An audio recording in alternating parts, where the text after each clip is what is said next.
Hello everyone, today we're doing an r/confessions reading. Woo! It's showtime! Jeff was arrested for mopping the floor with his brother's head. As well as me playing some good gameplay here in the background, quote unquote good gameplay. And anyways, if you're new to this channel, my name is Dystopic, and check it out after the video is over. Let's go straight into our first story here on r/confessions. I ghosted her after she opened up about her financial struggles. My coworker, 36, and I, 37, have been hanging out for about 6 months, but anytime we would go out, she would bring up her financial difficulties. I never tried to push past the comments, but 3 weeks ago, I decided to ask her some questions. She told me that she had student loan debts and credit cards on top of her car payment. She drives a 2025 SUV, by the way. I suggested that she might want to get a second job, to which she said that she was too tired to do so. I suggested using her days off maybe for a half day, and I still got a firm no from her. She also claimed to not have a computer to apply for jobs anyways. I also tried to pitch her food delivery, but quote unquote wasn't safe. She also proceeded to tell me that she had to live on fast food because she couldn't afford groceries. She also refused my suggestions to find cheaper supermarkets to shop, but it was always a no, that's way too far, or no, not trustworthy. Based on our calculations, she spends at least $20 on fast food a day. She argued with me that eating fast food was cheaper than cooking because, I quote, I can get a meal for $12 instead of paying $30 for some chicken and pasta. We're all struggling in this economy. So after several tries, I gave up. I couldn't take her complaints and I started avoiding her. Yeah, I mean, you're you're in a good spot to avoid her, man. Because if she's not gonna take your advice, and she's most certainly not gonna listen to anyone else, she's not gonna change, not easily. People like that don't. You know, if you're stubborn and you want to complain about something you're dealing with and you don't want to fix it, if you don't want to take someone else's advice to get yourself out of it, then that's not really the kind of person you want to surround yourself with. Like, I've been around people like that, and there's been situations where I was like that when I was younger, so I get it. You just gotta, don't know, that's a hard one. You just don't want to be that person. That's all I gotta say for this one.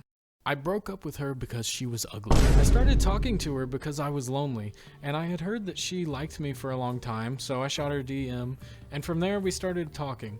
At first it was nice, and I didn't take it seriously at all, but I could see that something serious was going on, so I started to commit and get serious about it. A couple months go by, and I would say we started dating, quote unquote. Even though we never officially put a label on it, it was clear that we were literally dating. We spent several months just talking, flirting, and I especially started trusting her with personal issues I dealt with. As of now, I feel as if I was using her to talk about my feelings, and afterwards I just got emotionally attached after confessing problems to her. She was nice, and honestly one of the kindest people I've ever met, but whenever it came to seeing her in person, I just couldn't get past the fact that I wasn't attracted to her. I realized this and I broke up with her so it wouldn't drag on and cause more problems in the future. Honestly, I was in a bad place and I needed someone to talk to. I should have just said that, but instead I told her we should just get back together, and we did for around 2 weeks before I broke up with her again because I couldn't get past it. I feel a special guilt for this because normally I have a reason to end things with someone,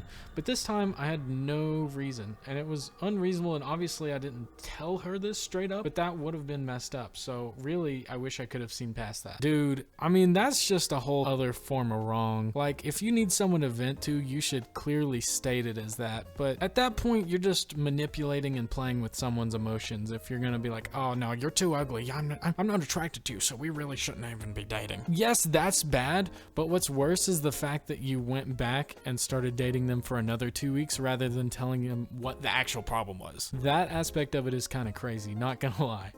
Not gonna lie. But honestly, you know what? That is why this post has 0 upvotes and 21 comments, because no one likes this person. That's okay though. That's okay. It's okay. Just post it on Reddit. Everyone will be on your side. But let's go on to our next story now. This next one is titled, How to Break Up with My Boyfriend of 5 Years. I know I want to break up. I can't do it anymore. He is very dependent on me. Doesn't drive. I drive him everywhere. Won't meet my friends. Not interested in ever visiting my family or going to family events. Has issues for years that he doesn't do anything about. I feel I am enabling him by being one taking care of things he can't or won't. I don't see any change in sight. He's been bugging me about marriage and I need to end it before it gets worse. I know he knows there are issues and have brought them up before, but nothing has changed. I'm scared of having conversation because I don't want to hurt him, but I know it will be devastating. We live together. I plan to move to my parents till I find my own place. I just don't know the best way to do it. Do I take a day off work, move all my stuff, and then have the conversation when he gets home? Do I bring it up, leave for a few days, then have another conversation and see how he feels about it? A small part of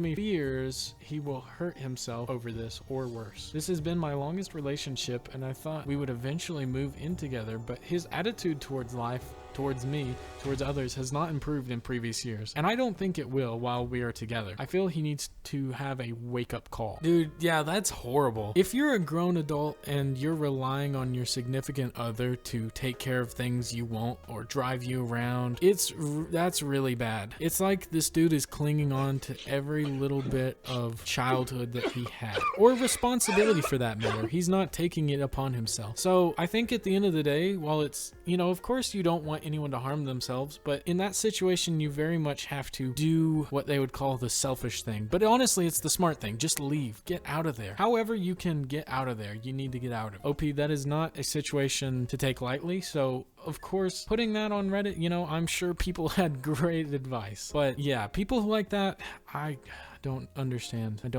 Like, that's horrible. But anyways, guys, I hope you enjoyed my 3 stories there that I've read off for you guys, and I will be reading more in the future, hopefully, so look out for those videos like that. And if you've not seen any other videos from me, then I will recommend you some right here on the screen. And anyways, guys, I hope you enjoyed the video, and I will see you the next time I post a video. Jeffrey Piper was arrested for mopping the floor with his brother's head. They got the photo of Asian doorknob that was rated by fake Michael Jackson that she with the blue dropped off his white butt cheek.